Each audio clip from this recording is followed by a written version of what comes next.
દેવીની સમાધિ લીધી અને અમે માટી પણ આપી દીધી છે કે આ બને નહીં. એ જેવો તેવો વ્યક્તિ નતો.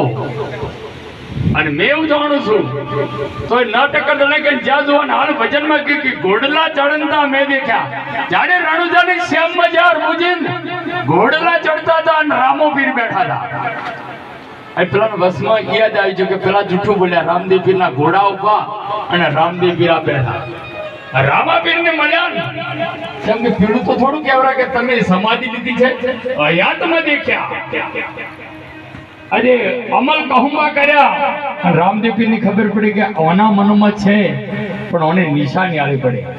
એને અમલ કહુંબો કીધો અને ડાબલી જે મોય સમાધિમાં મૂકી હતી ને એ અનાથ મારી હરભુજી રણુજાના દરબારમાં જાય છે. પોકરણ ગઢની હોય અને અહીંયા બધા ઉદાસી બેઠા હોય છે અને અરે ઘોડલો ચડીને ઉપર જતા હોય ને એટલે બીજા મળે કે એમનો માયસે ભાઈ જે સમાધિ લીધી અને આ ઘોડા ઉપર ચડીને હેડ્યા હોય એટલે કે કેમ ઉદાસી છો કે રામાપીર સમાધિને 3 દિવસ થઈ ગયા કે વાત ખોટી છે.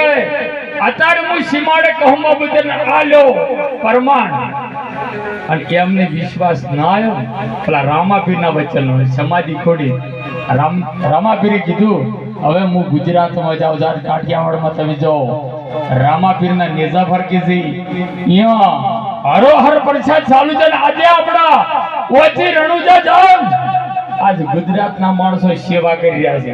આજ જમા નાથાભાઈ જીવાભાઈ આજ પ્રોગ્રામ કર્યો છે ને એવા એવા દાતાઓ ધર્મની ધજા લઈને બેઠા છે ને ખરેખર રામાપીરનો બોલો સતગુરુદેવની.